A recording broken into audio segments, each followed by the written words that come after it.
Hello friends, स्वागत है आपका जेपी क्लासेस के यूट्यूब चैनल पर। आज का जो टॉपिक है वो हमारा है समाकलन गुणांक यानी कि इंटीग्रेटिंग फैक्टर, जिसे शॉर्ट में हम आईएफ कहते हैं।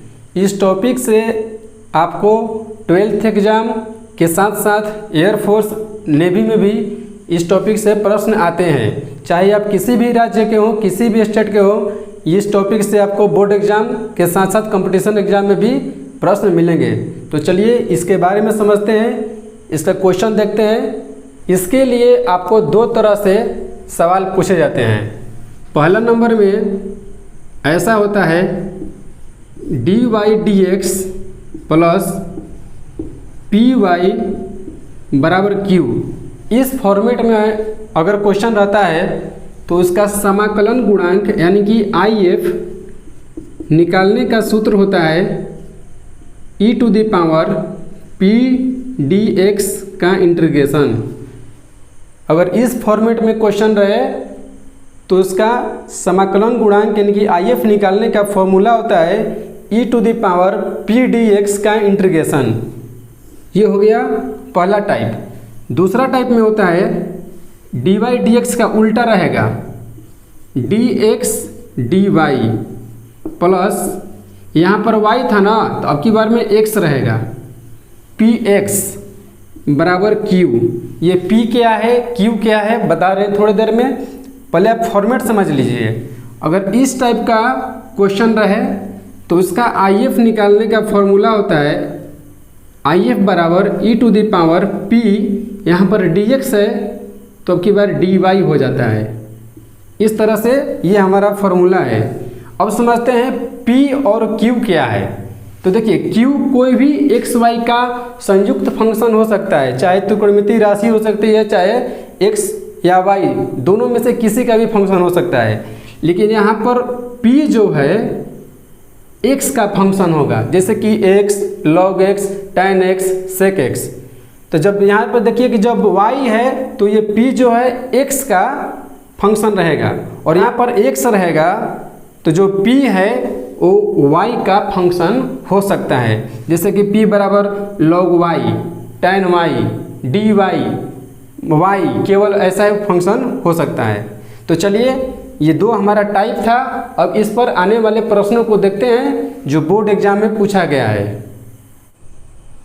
अब देखिए यहाँ पर हम दो क्वेश्चन लिखे हैं।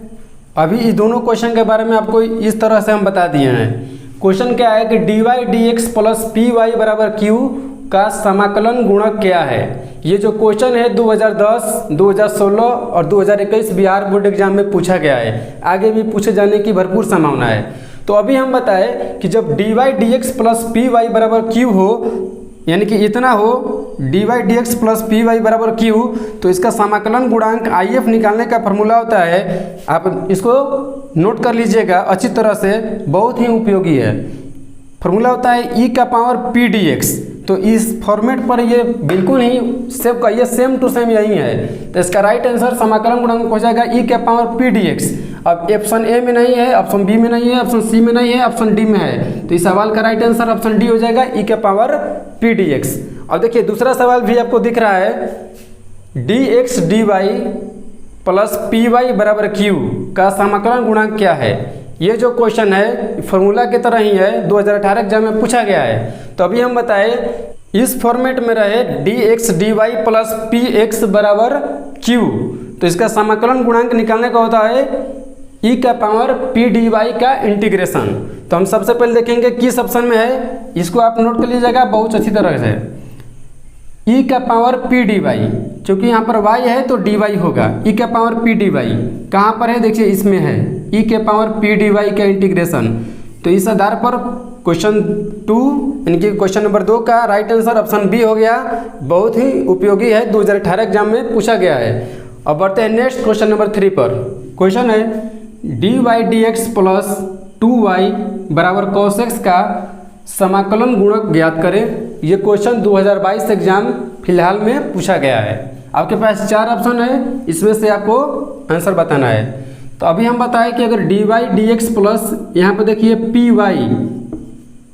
तो p की जगह पर क्या है, p की जगह पर मेरा 2 है। तो जब IF निकालेंगे समाकलन गुणांक तो क्या होता है e का पावर p dx, क्योंकि py प्लस q के फॉर्मेट में है। तो e का पावर p की जगह पर क्या है 2 है, तो लिखेंगे 2 dx। dx का तो x हो जाएगा और 2 कांस्टेंट है, आप इंटीग्रेशन में पढ़े होंगे। 2 कांस्टेंट है तो हो गया बाहर और dx का इंटीग्रेशन हो गया x। तो इस सवाल का राइट आंसर आ चुका है e का पावर 2x, जो कि देखिए किस ऑप्शन में है, ऑप्शन ए में दिख रहा है। कोई दिक्कत नहीं। अब बढ़ते हैं नेक्स्ट 4 नंबर क्वेश्चन पर। अब देखते हैं अगला question, question number 4। dy dx plus y by x बराबर x का पावर 5। सेम वही है, समाकलन गुणक ज्ञात करना है, 2019 एग्जाम में पूछा गया है, वेरी वेरी इंपॉर्टेंट। सबसे पहले हमको ये देखना होगा कि dy dx प्लस py बराबर q और p और q का मान क्या है। तो सबसे पहले देखेंगे p क्या है, यहाँ y का गुणांक है p।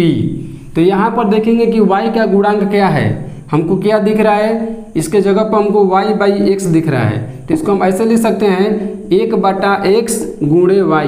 तो हम देख रहे हैं कि y का गुणांक जो है 1/x है, तो यही हमारा p का काम करेगा। तो जब हम IF निकालेंगे इंटीग्रेटेड फैक्टर तो क्या हो जाएगा e का पावर p dx। अब p का मान यहाँ से हम निकाल लिए कि y का गुणांक 1/x हमारा p है, तो p का मान रख देंगे, e का पावर p का मान 1/x रख दिए।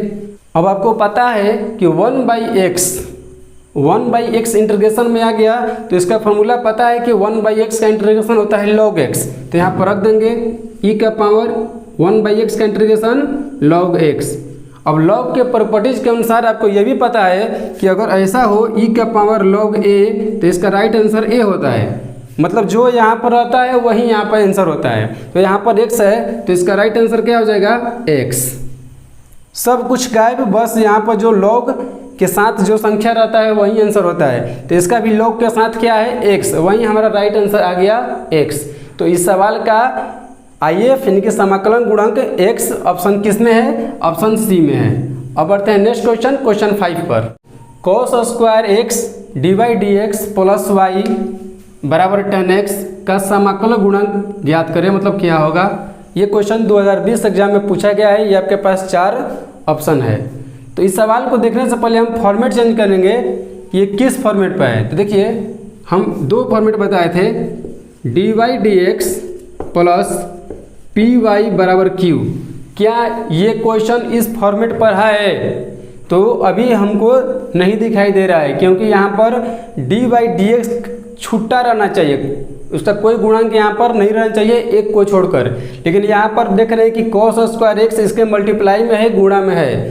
तो इसको हटाने के लिए हम क्या करेंगे कि cos स्क्वायर x से दोनों तरफ डिवाइड कर देंगे। तो अगर हम दोनों तरफ डिवाइड करें, पहले लिख लेते हैं समीकरण को, cos square x dy dx plus y बराबर 10x इतना दिया है। इसको क्या करेंगे हम कि cos स्क्वायर x को हटाने के लिए इससे भाग देते हैं। तो जब इससे भाग दे देंगे तो ये तो कट जाएगा, इसके नीचे में आ जाएगा cos स्क्वायर x और इसके नीचे में आ जाएगा cos स्क्वायर x।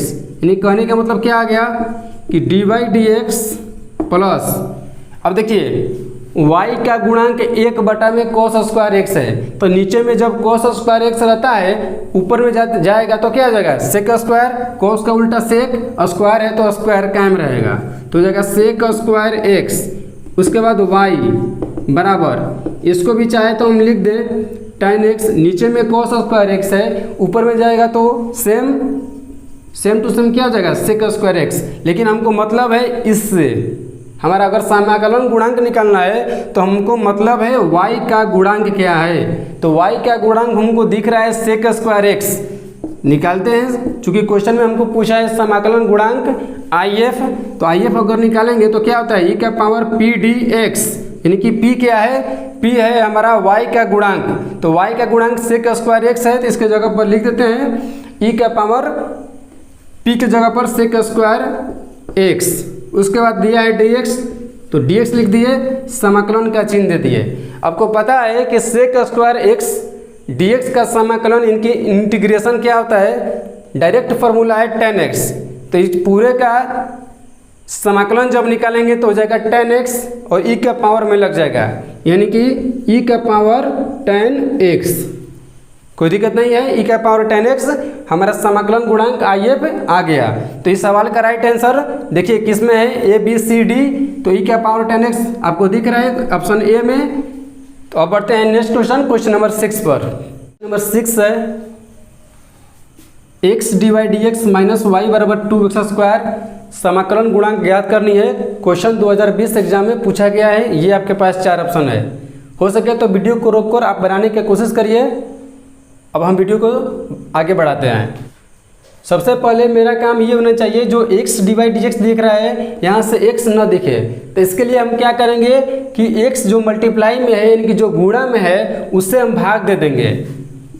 पहले क्वेश्चन लिख लेते हैं, x divide dx minus Y बराबर 2x²। हम क्या बोले कि x को हटाने के लिए x से भाग दे देते हैं। तो इसके नीचे में बाटन में x लिखेंगे, इसके लिखेंगे, इसके लिखेंगे। तो जब बाटे में लिखेंगे तो ये तो x कट जाएगा, इसके नीचे में बटा में x आ जाएगा, इसके नीचे में भी बटा में x आ जाएगा।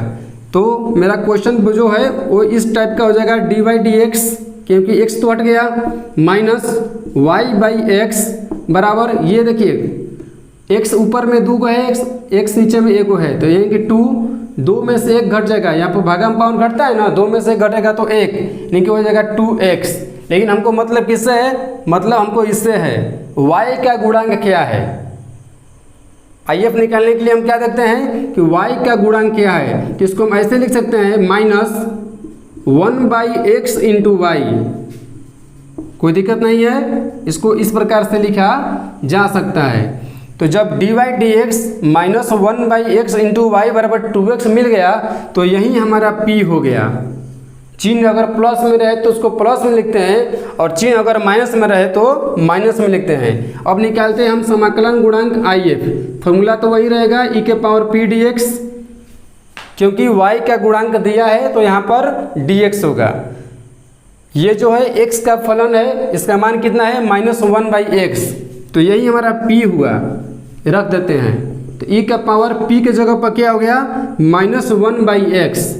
तो -1/x इंटू dx लिख दिए। इसके बाद हमको इसका समाकलन ज्ञात करना है। तो क्या करेंगे, आपको पता है कि 1/x का इंटीग्रेशन log x होता है, ठीक है। इस माइनस से हमको कोई दिक्कत नहीं है, एडजस्ट कर लेंगे। कैसे एडजस्ट कर लेंगे, e का पावर माइनस को बाहर कर दिए, 1/x का इंटीग्रेशन log x, ठीक है। अब log के प्रॉपर्टीज के अनुसार ये जो माइनस है वो x का पावर -1 हो सकता है ना। तो इसको लिखेंगे e का पावर log x का पावर -1। आप पढ़े होंगे कि यहाँ पर जो पावर रहता है पावर आगे आ जाता है, तो यहाँ पर लिखे हम माइनस या लिखे -1, बात एक ही है। इसको ऐसे लिख सकते हैं, e का पावर log x का पावर -1 को हम ऐसे लिख सकते हैं 1/x। कोई दिक्कत नहीं है, लिख सकते हैं ना। अब तुरंत आपको हम पिछले वीडियो में बताए कि e का पावर log a रहता है तो उसका आंसर a होता है। यहाँ पर क्या है, e का पावर log 1/x, तो इसका आंसर क्या हो जाएगा, 1/x। यहाँ पर थोड़ा सा ध्यान देने जोग बात यहीं पर है, माइनस को बाहर कर दिए, 1/x का इंटीग्रेशन log x, माइनस को हटाने के लिए विदा कर दिए यहाँ x के पावर में, तो हो जाएगा ये जाएगा 1 के साथ। तो माइनस है तो -1 x का पावर -1 को हम इस टाइप से लिख सकते हैं 1/x। आप पिछले क्लास में, पिछले 8th में 9th में पढ़े होंगे। और इस फार्मूला का ये या छोटा सा कंसेप्ट का ये इस आधार पर हम बता दिए कि e का पावर log a रहता है तो उसका मान a होता है। इसी प्रकार e का पावर log 1/x रहे तो इसका मान 1/x हो गया। यही आपका राइट आंसर आ गया। यहाँ से हम p का मान निकाले, यहाँ से आपका राइट आंसर आ गया। तो किस ऑप्शन में दिया है, option A B C D में से ऑप्शन ए में दिया है। अब बढ़ते हैं नेक्स्ट क्वेश्चन नंबर 7 पर। अगला क्वेश्चन 7 आपको दिखाई दे रहा है, divide dx plus y sec x बराबर 10x। सबसे पहले हमको टारगेट करना है y का गुणांक क्या है। तो y का गुणांक है सेक एक्स, यही हमारा p है। तो जब IF निकालेंगे, हमको समाकलन गुणांक निकालनी है। IF 2019 एग्जाम में वेरी इंपॉर्टेंट पूछा गया है। तो p हमको टारगेट करना है e का पावर p dx तो p मतलब y का गुणांक, यही हमारा हो गया p sec x। लिख देंगे e का पावर p के जगह पर sec x, dx है तो dx, समाकलन का चिन्ह है तो समाकलन का चिन्ह दे दिए। ठीक है। अब sec x का इंटीग्रेशन आपको फॉर्मूला है बिल्कुल ही इजी, आपको पता है, e के जगह पर लिख दिए e। sec x का इंटीग्रेशन आपको पता है log sec x plus tan x mode के अंदर, यहाँ पर कांस्टेंट में c नहीं जोड़ेंगे। sec x का इंटीग्रेशन क्या हो गया, log मोड में sec x plus tan x।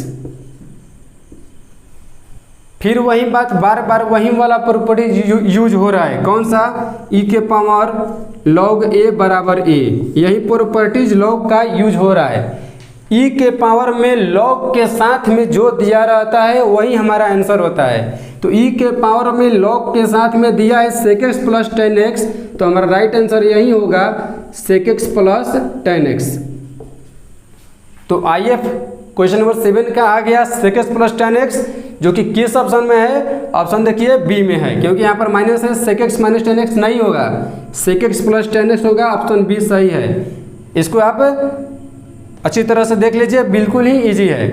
अब बढ़ते हैं नेक्स्ट, बहुत ही आसान सवाल, अच्छा लगने वाला सवाल, क्वेश्चन नंबर 8 पर। अगला जो सवाल आपको दिख रहा है 2019 एग्जाम में पूछा गया है।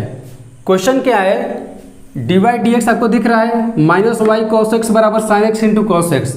हमको अटैक करनी है y के गुणांक क्या है, तो y यहाँ पर दिख रहा है, y का गुणांक एक तो माइनस में है, माइनस ले लेंगे, cos x है तो cos x ले लेंगे, क्योंकि p के हमारा मान आ गया माइनस cos x। अब आपको आसान हो गई इंटीग्रेटिव फैक्टर यानी कि IF निकालने में।